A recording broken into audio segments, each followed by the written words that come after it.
नमस्कार विद्यार्थी मित्रांनो, कशा आहात सगळे? मजेत ना? इयत्ता 9वी विषय विज्ञान भाग 2 मधील आपण 9व्या टॉपिकचा आज तिसरा व्हिडिओ बघणार आहोत. टॉपिकचं नाव आहे एन्व्हायरमेंटल मॅनेजमेंट. मित्रांनो, आतापर्यंत आपण जे व्हिडिओ पाहिले ते तुम्हाला आवडलेले आहेत, तुम्ही मला लाईक करताय, काही विद्यार्थ्यांनी कमेंट पण केले आणि त्यानुसार आजच्या व्हिडिओमध्ये आपण आतापर्यंत जो भाग पाहिला त्याविषयी सारांशाने माहिती बघूयात आणि नंतर आपण आजच्या पुढच्या भागाला सुरुवात करणार आहोत. मित्रांनो, जर तुम्हाला व्हिडिओ आवडत असतील तर त्याला लाईक करा आणि आपल्या मित्रांना पण भरपूर शेअर करा की जेणेकरून तुम्ही जर सबस्क्राईब केलात तर नवनवीन व्हिडिओ मी जे अपलोड करतो ते तुमच्यापर्यंत लवकर पोहोचतील. चला बघूयात आपण मागच्या तासाला पण मागच्या व्हिडिओमध्ये काय पाहिले ते. इयत्ता 9वीचा सायन्स 2 मधील 9वा टॉपिकचं नाव आहे एन्व्हायरमेंटल मॅनेजमेंट. मागच्या तासाला आपण वेदर आणि क्लायमेट याबद्दलची माहिती घेतली होती. वेदर म्हणजे काय, क्लायमेट म्हणजे काय याविषयी आपण पाहिलं. वेदर म्हणजे एखाद्या विशिष्ट मर्यादित जागेसाठी, मर्यादित कालावधीसाठीचं जे हवामान असतं त्यालाच आपण वेदर म्हणतो. तर क्लायमेट हा एक लॉंग टर्म कन्सेप्ट आहे, याच्याबद्दल आपण माहिती घेतली. तर नंतर आपण पाहिलं होतं की वेदर रिलेटेड क्लायमेटिक फॅक्टर कोणकोणते आहेत. त्यामध्ये sunlight, clouds, humidity, rainfall, visibility, temperature, atmospheric pressure या कॉम्पोनंटचा आपण विचार केला होता. त्यानंतर चेंजेस इन वेदर हा कन्सेप्ट आपण पाहिला होता. क्लायमेटिक हे जे फॅक्टर आहेत कसे चेंज होतात आणि त्यामुळे वेदरमध्ये कशा बदल होतात याविषयी आपण माहिती घेतली होती. त्यानंतर आपण काही स्पेशल डेबद्दल माहिती घेतली होती. काही विषयावरती चर्चा करणं, ह्युमन प्रोग्रेस आणि त्याचा परिणाम क्लायमेटिक फॅक्टरचा कशा पद्धतीने होतो याविषयी आपण माहिती घेतली होती. त्यानंतर आपण एक पॉईंट पाहिला होता, importance of weather in living organism. म्हणजे वेदरचा आणि आपलं जे जीवनमान आहे याचा कसा संबंध आहे, सहसंबंध आहे, आपण हे पॉईंट्स पाहिले होते. त्यानंतर ज्या वेधशाळा आहेत, ऑब्झर्वेटरी आहेत, त्याबद्दल आपण माहिती घेतली होती. नंतर आपण मेट्रोलॉजी म्हणजे काय त्याची व्याख्या पाहिली. त्यानंतर मेट्रोलॉजीचा अभ्यास करणं कितपत आवश्यक आहे, का आवश्यक आहे, ही पण आपण माहिती घेतली. त्यानंतर इन्स्टिट्यूट्स ॲट वर्क याबद्दल, म्हणजे वेगवेगळ्या ज्या संस्था आहेत हवामानाचा अभ्यास करणाऱ्या त्यांची माहिती घेतली होती. आणि त्यानंतर आपण इंडियन मेट्रोलॉजिकल डिपार्टमेंट जे आहे त्याविषयी विस्तृत माहिती घेतली होती. आता हे इंडियन मेट्रोलॉजिकल डिपार्टमेंट कोणकोणत्या भागावरती काम करतं, कशाचा अभ्यास करतं हे आपण पाहिलं. त्यामध्ये डस्ट स्टॉर्म, स्टँड स्टॉर्म, त्यानंतर सँड स्टॉर्म जे आहेत, heavy rainfall, hot and cold waves, त्यानंतर सुनामी या फॅक्टरवरती काम करते आपण हे पाहिलं होतं. त्यानंतर जे मॉडेल्स आहेत वेगवेगळे क्लायमेटिक प्रेडिक्शनचे, त्यामध्ये मान्सून मॉडेल क्लायमेट प्रेडिक्शन पाहिलं आपण, मॅथमॅटिकल मॉडेल पाहिलं, त्यानंतर होलिस्टिक मॉडेलबद्दल चर्चा केली होती आणि स्टॅटिस्टिकल मॉडेलबद्दल पण आपण पाहिलं होतं आणि ज्या महत्त्वाची गोष्ट आहे त्याबद्दल सारांशानं चर्चा केली होती. मित्रांनो, आजच्या तासाला आपण पुढचा पॉईंट बघतोय तो म्हणजे सॉलिड वेस्ट मॅनेजमेंट. नेक्स्ट जो आपण पॉईंट आज विचारात घेणार आहे तो म्हणजे solid waste management, need of hour. मित्रांनो, ह्या पॉईंटला सुरुवात करण्याच्या आधी इथे एक फोटोग्राफ दिलेला आहे, तो व्यवस्थित बघा. सॉलिड वेस्ट आपल्या दैनंदिन जीवनामध्ये आपण आपल्या सभोवताली अनेक प्रकारच्या कचरा किंवा वस्तू, टाकाऊ वस्तू ज्या आहेत ते टाकलेलं पाहतो.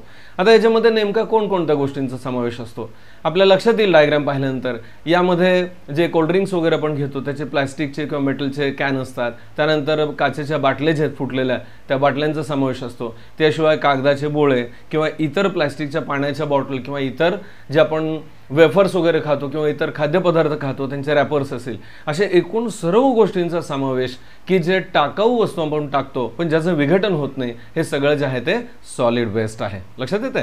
म्हणजे आता या पॉईंटला सुरुवात करताना आपल्याला सॉलिड वेस्टचा कन्सेप्टचा अंदाज आला असेल.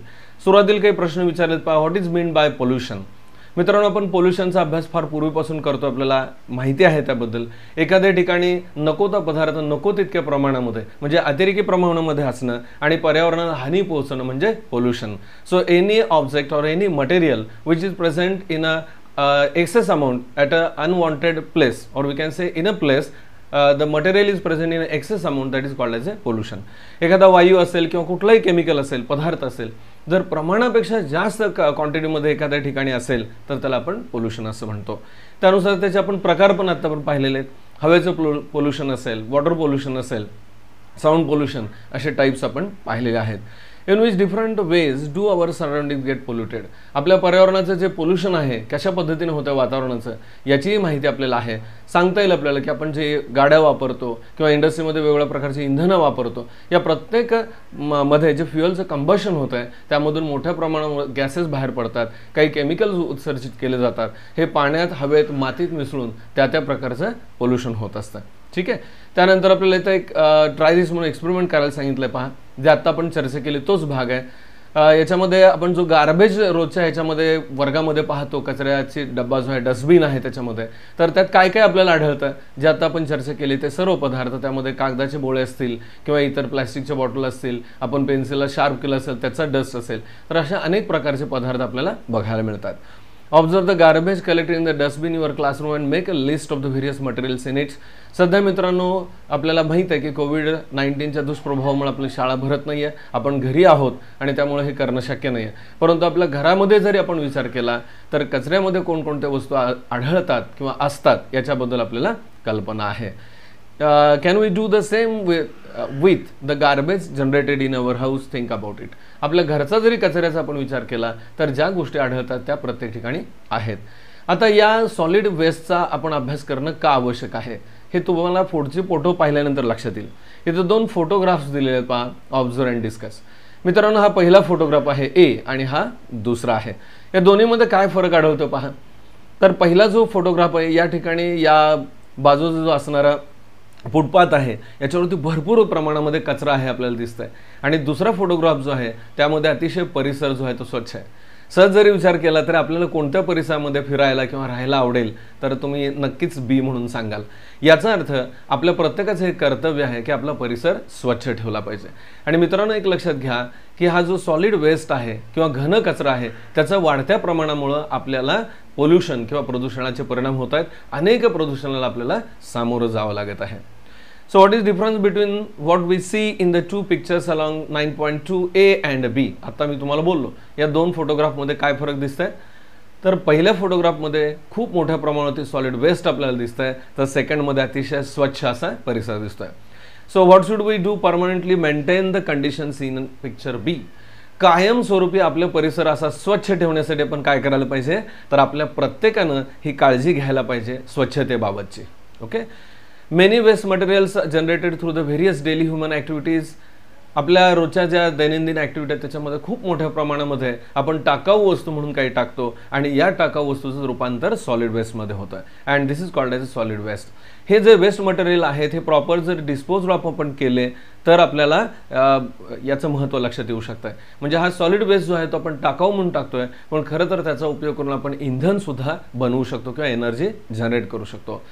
If these waste materials are properly disposed of, then they can be valuable source of energy. खरं तर त्यांच्यापासून आपण खूप मोठ्या प्रमाणावरती एनर्जी मिळवू शकतो. Currently, solid waste is a serious worldwide problem as it causes both water and soil pollution. आज जगासमोर एक अतिशय मोठी समस्या आहे की हा जो घन कचरा आहे तो वाढत आहे, आणि एक वेळ मित्रांनो अशी येणार आहे की आपल्याला पृथ्वीवर राहायला जागा मिळणार नाही, जिकडे तिकडे कचऱ्याचं साम्राज्य असेल. म्हणून आपण वेळेच जागे होणं आणि या कचऱ्याचा सॉलिड वेस्टचा विचार करणं आवश्यक आहे. आणि ही विशिष्ट परिसराची नाही तर जागतिक समस्या आहे असं आपल्याला म्हणावं लागेल. Solid waste is also a serious problem from the point of view of the economic growth, environmental degradation and health. पहा, या सॉलिड वेस्टचा परिणाम केवळ एखाद्या परिसराला, व्यक्तीला किंवा भागाला होतो असं नाही, तर आर्थिक नुकसान होणं किंवा पर्यावरणाचा ऱ्हास होणं आणि त्याचबरोबर आपल्या आरोग्य दृष्टीने सुद्धा हे भयंकर घातक आहे. It has posed a serious threat to the nature and human habitat because of the air, water and soil pollution causes. या घन कचऱ्यामुळे किंवा सॉलिड वेस्टमुळे आपल्या पर्यावरणाचं वेगवेगळ्या प्रकारचं प्रदूषण होत आहे. त्यामुळे त्यामध्ये हवेचं प्रदूषण, पाण्याचं प्रदूषण, या वेगवेगळ्या प्रकारचे पोल्युशन्स जे आहेत आपल्याला घडताना दिसत आहेत.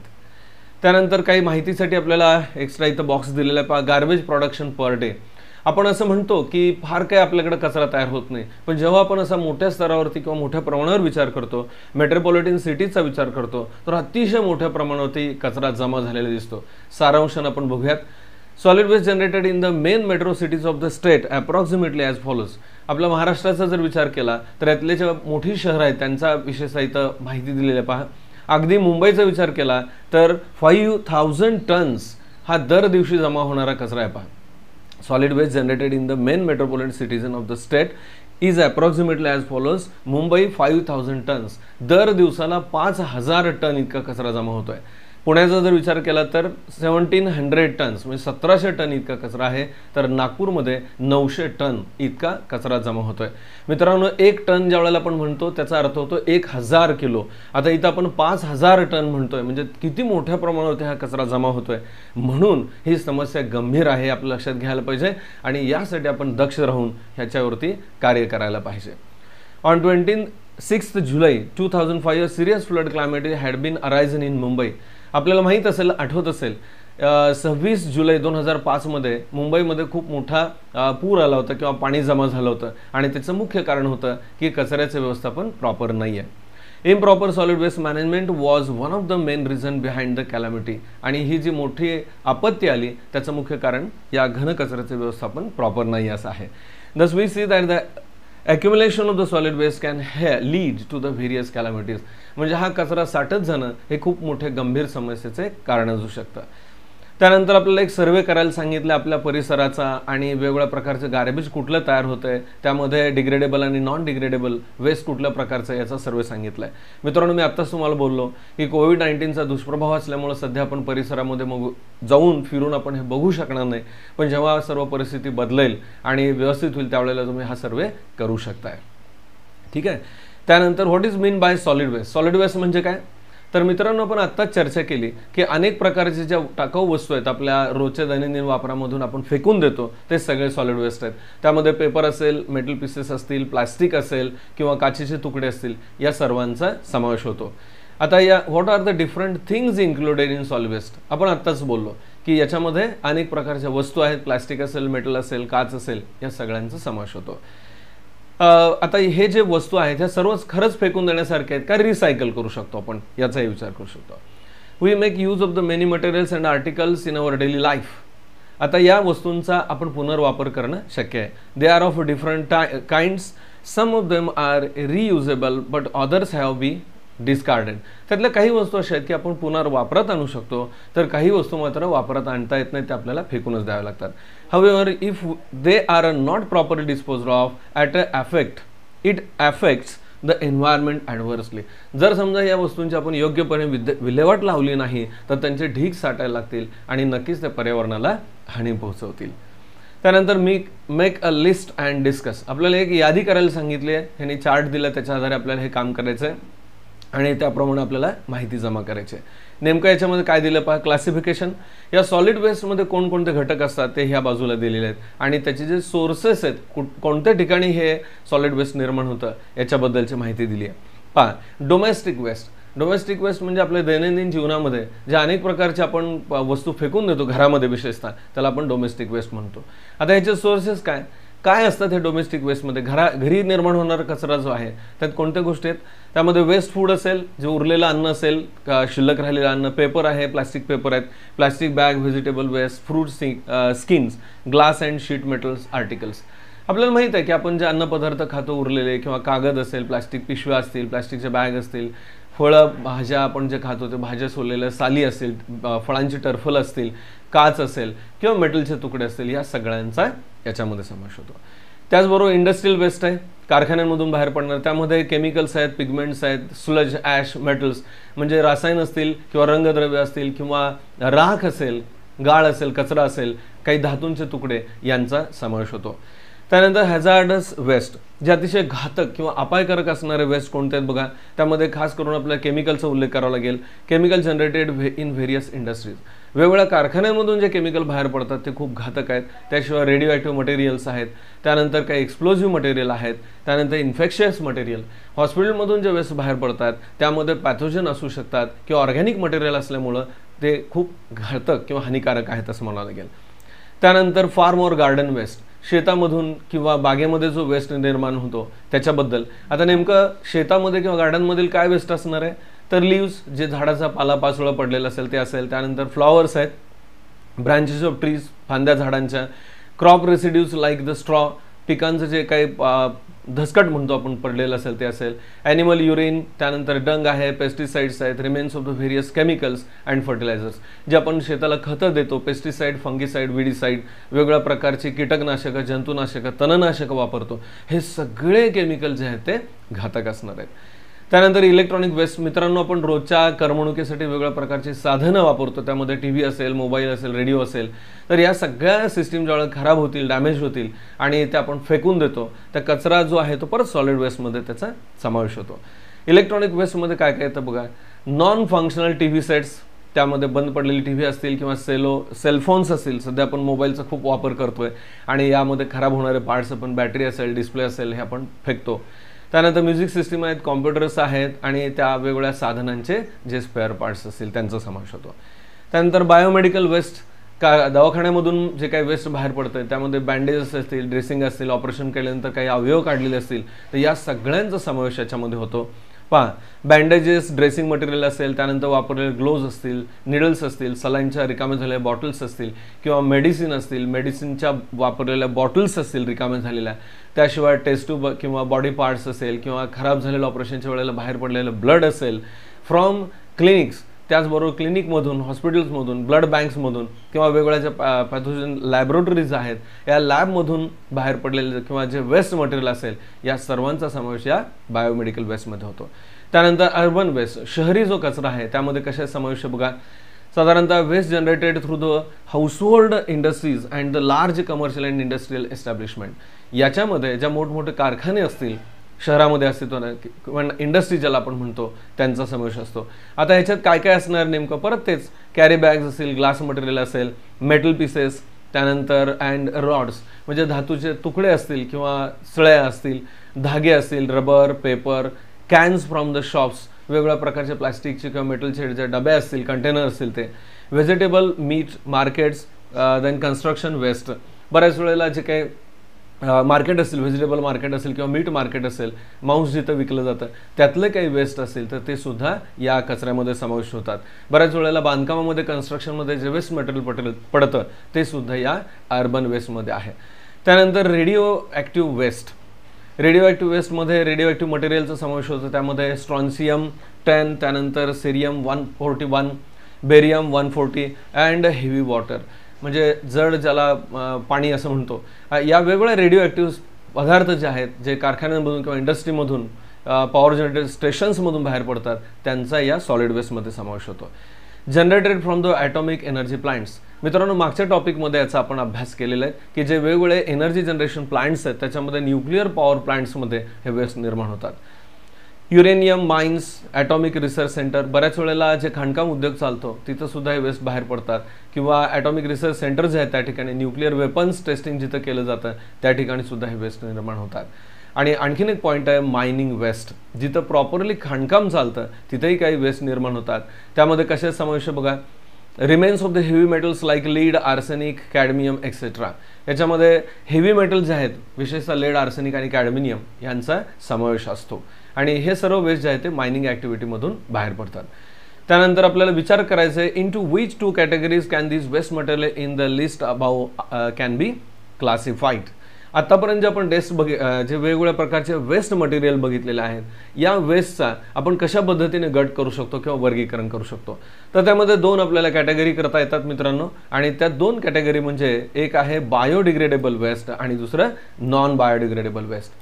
आपण ज्या कचऱ्यामध्ये वेगवेगळ्या वस्तू पाहतो त्यांचं काही नैसर्गिकरित्या काही मायक्रो ऑर्गॅनिझम जे आहेत ते डिग्रेडेशन करतात आणि त्याला आपण म्हणतो बायोडिग्रेडेबल वेस्ट. लक्षात येतं का बघा. ज्या ऑर्गॅनिक मॅटर असेल कचऱ्यामधलं ज्याला मायक्रो ऑर्गॅनिझम डिग्रेडेशन करतात त्याला म्हणायचं बायोडिग्रेडेबल वेस्ट. तर काही पदार्थ असे आहेत की ज्यांचं मायक्रो ऑर्गॅनिझम विघटन करू शकत नाही त्याला आपण नॉन बायोडिग्रेडेबल वेस्ट असं म्हणता येईल. म्हणजे या 2 गटामध्ये आपण याचं वर्गीकरण करू शकतो. So biodegradable waste means this type of waste is easily degraded by the microbes. आता मी सांगितलं पहा, लक्षात घ्या. जे वेस्ट असेल, सॉलिड वेस्ट असेल, मायक्रो ऑर्गॅनिझम डिग्रेड करू शकतात इझिली, त्याला काय म्हणायचं biodegradable. Mainly includes the kitchen waste. आता हे बायोडिग्रेडेबल जे वेस्ट आहे त्यात कशा समावेश आहे तर किचन वेस्ट, आपल्या किचनमध्ये जे बाहेर वेस्ट जाणारे पदार्थ असतील त्यामध्ये स्पॉइल्ड फूड मटेरियल असेल, फ्रूट्स असतील किंवा व्हेजिटेबल्स असतील यांचा समावेश होतो. त्याशिवाय ash, soil, dung, parts of the plants या सर्वांचा समावेश या बायोडिग्रेडेबल वेस्टमध्ये होतो. So this waste is mainly organic type. हे सर्व जे वेस्ट आहे कशा टाईपचं आहे, ऑर्गॅनिक मटेरियल आहे आणि यालाच आपण काय म्हणतो वेट सॉलिड वेस्ट किंवा वेट गार्बेज. हे दोन शब्द आपल्याला पक्के लक्षात ठेवायचे आहेत.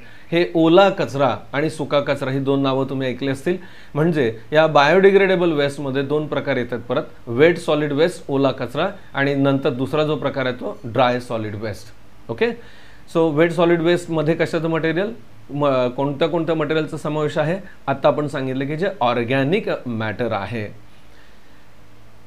If it is carefully decomposed, we can get the compost and fuel good quality from it. या ओल्या कचऱ्याचा उपयोग करून किंवा वेट गार्बेजचा उपयोग करून आपण एनर्जी मिळवू शकतो. म्हणजे योग्य पद्धतीनं त्याचं व्यवस्थापन करणं आवश्यक आहे.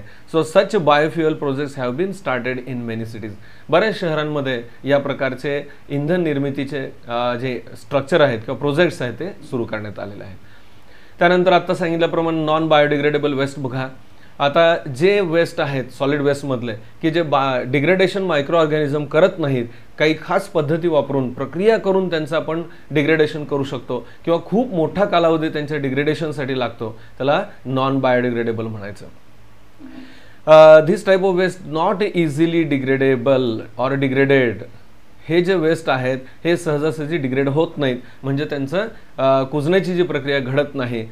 Because it requires a very long period of a time. मी आता सांगितलं तुम्हाला ह्यांचं डिग्रेडेशनसाठी खूप मोठा कालावधी लागतो आणि व्हेरियस टेक्निक वापरून त्याचं डिग्रेडेशन आपल्याला करावं लागतं. तर हे सगळे आहेत नॉन बायोडिग्रेडेबल वेस्ट.